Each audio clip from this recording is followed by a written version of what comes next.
हिंदू धर्म ब्रह्मांडपदी श्री हे आपलं आवडतं चॅनल सबस्क्राईब करा, व्हिडिओज लाईक करा आणि शेअर करा आणि आमच्या नवनवीन व्हिडिओचे नोटिफिकेशन प्राप्त करून घेण्यासाठी बेल आयकॉनचे बटन दाबायला विसरू नका।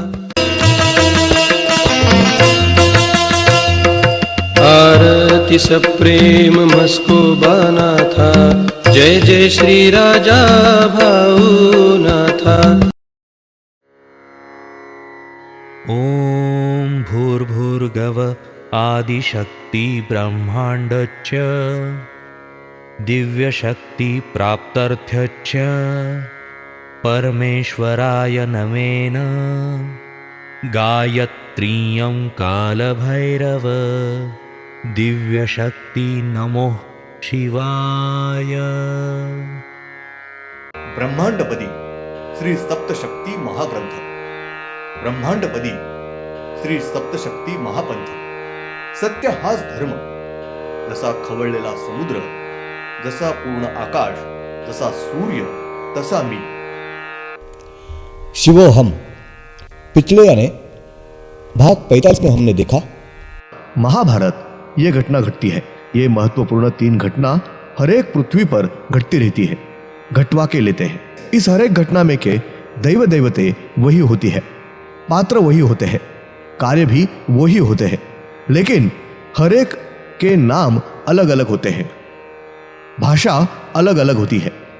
हर एक पृथ्वी पर वहाँ के मानव जिस रूप में होते हैं, उसी रूप में वहाँ के दैव देवते, साधु संत, महात्मे, मानव जन्म लेकर उस पृथ्वी पर ये महत्वपूर्ण 3 घटना घटती है, घटवाते रहते हैं।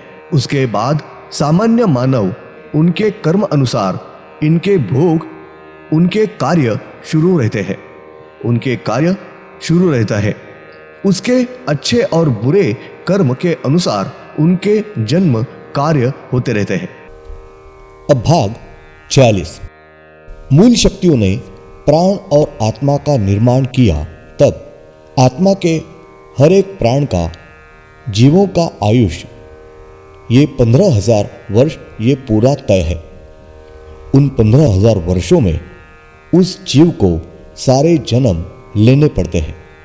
उदाहरणार्थ पशु, पंछी, प्राणी, मानव, स्त्री और पुरुष, सूक्ष्म जीव, जंतु, कीटक, पानी में के प्राणी, मछलियां वगैरह सबको जन्म लेना पड़ता है। और उसे यानी उस जीव को सारे जन्म लेकर उसके गलत कर्मों के, गंदे कर्मों के भोग भोग कर उसे उसका आयुष्य पूरा करना पड़ता है।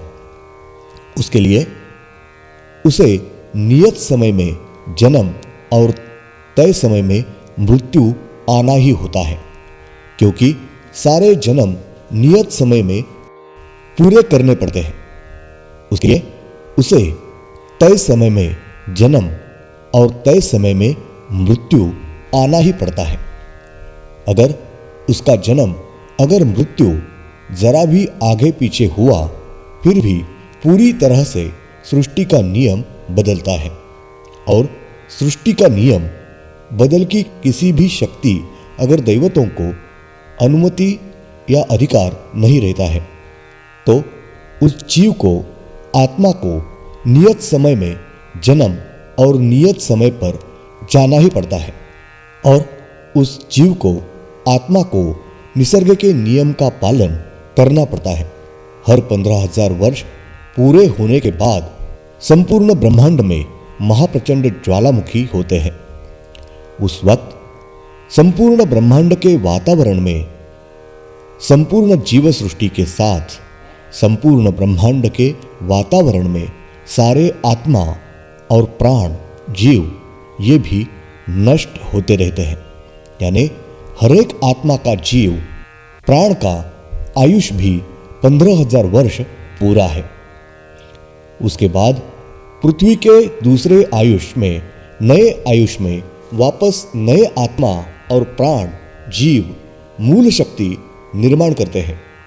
श्री ब्रह्मांड अदृश्य शक्ति इन्होंने जो बताया, उस तरह से हर 15 साल पूरे होने के बाद तुरंत महाप्रचंड ऐसा ज्वालामुखी होके संपूर्ण ब्रह्मांड के वातावरण में पूरी तरह संपूर्णतः जीव सृष्टि का नाश होते रहता है।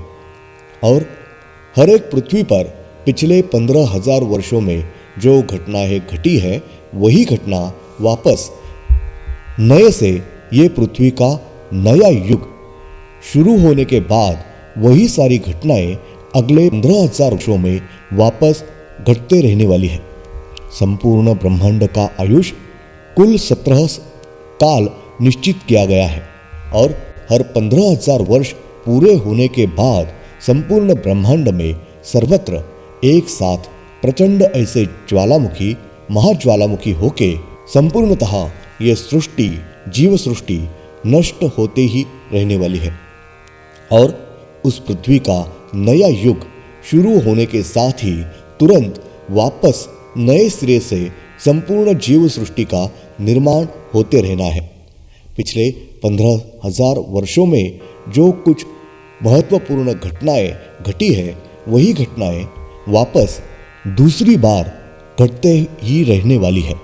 17 काल पूरे होने तक संपूर्ण ब्रह्मांड पूरी तरह से नष्ट होने तक हर 15,000 वर्ष पूरे हो गए फिर ब्रह्मांड ज्वालामुखी ये होते ही रहने वाले हैं।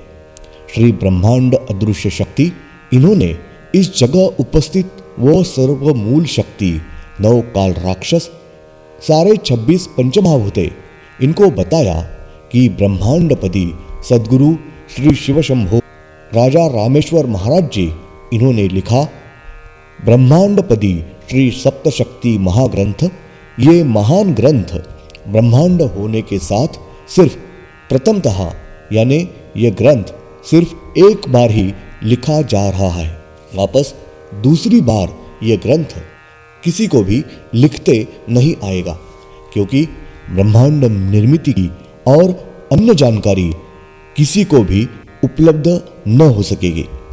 इसलिए सर्वमूल शक्ति इन्होंने ब्रह्मांडपति श्री सप्तशक्ति महाग्रंथ इस ग्रंथ का रक्षण करने का और ये महान ग्रंथ संभाल के रखने का, साथ ही हर एक पृथ्वी पर वहाँ के दैव देवते साधु संत और मानव इनके हाथ से ये ग्रंथ सुकृपता से पहुंचाने की जिम्मेदारी ली है। उसके साथ हर एक पृथ्वी पर ज्वालामुखी के काल में ये महान ग्रंथ अदृश्य रूप में संभाल के रखने की जिम्मेदारी ले ली है। साथ ही सर्वमूल शक्ति इन्होंने कबूल किया है। श्री ब्रह्मांड अदृश्य शक्ति इन्होंने ब्रह्मांड के 17 काल युग पूर्ण होने तक संपूर्ण ब्रह्मांड पूरी तरह नष्ट होने तक मूल शक्ति के नियम के अनुसार हर 15,000 वर्षों में घटने वाली घटनाओं का हर एक क्षण का भविष्य यानी हर 15,000 वर्षों में जो कुछ घटना घटने वाली है उन सब का सर्व सविस्तर भविष्य ये एक ही बार उस जगह बताया है। और श्री तेजस्वी ब्रह्मांड शक्ति इन्होंने एक ही बार सर्व 17 काल का भविष्य बताया है। ये उसी तरह सविस्तर लिख के लिया है और साथ ही हर 15,000 वर्षों में हर एक क्षण क्षण का भविष्य लिखा हुआ है। उसी तरह घटनाएं घटने वाली है। श्री ब्रह्मांड अदृश्य शक्ति इन्होंने बताया हुआ भविष्य श्री तेजस्वी ब्रह्मांड शक्ति इन्होंने सब विस्तार से लिख लेने के बाद श्री तेजस्वी ब्रह्मांड शक्ति ये वही बाजू में रुके और उसके बाद श्री ब्रह्मांड अदृश्य शक्ति इन्होंने श्री दिव्यात्व शक्ति स्त्री मानव रूप इनको अपने सामने बुला के लिया और उन्हें ब्रह्मांड के वातावरण में मूल पृथ्वी पहले तल की पृथ्वी का निर्माण करने की आज्ञा की। श्री ब्रह्मांड अदृश्य शक्ति इन्होंने श्री दिव्यत्व शक्ति इनको अपने सामने बुलाया और उनको आधा ब्रह्मांड यानी 34 पृथ्वी, 15 चंद्र, 15 सूर्य और हर एक सूर्य के पास नवग्रह के ग्रह निर्माण करने की आज्ञा की। धन्यवाद। अगले यानी भाग 47 में हम देखेंगे त्रिदिव्यत्व शक्ति ये वातावरण में खड़े थे तब प्रमुख पंचमहाभूत 16 ये उनके सामने आके खड़े रहे। प्रमुख पहले पंचमहाभूत पानी, इन्होंने ज्योति का रूप धारण किया। उसके बाद प्रमुख दूसरे पंचमहाभूत अग्नि, इन्होंने ज्योति का रूप धारण किया। और प्रमुख पहले पंचमहाभूत पानी, इनके ज्योत में प्रमुख दूसरे पंचमहाभूत अग्नि, इनकी ज्योत विलीन हुई। उसके बाद तीसरे पंचमहाभूत, उसके बाद चौथे पंचमहाभूत, बाद में पांचवें पंचमहाभूत। इस प्रकार प्रमुख 16 पंचमहाभूत हर एक ने ज्योति का रूप धारण किया और सब ज्योति एक के बाद एक प्रमुख पहले पंचमहाभूत पानी, इनकी ज्योति में समा गए।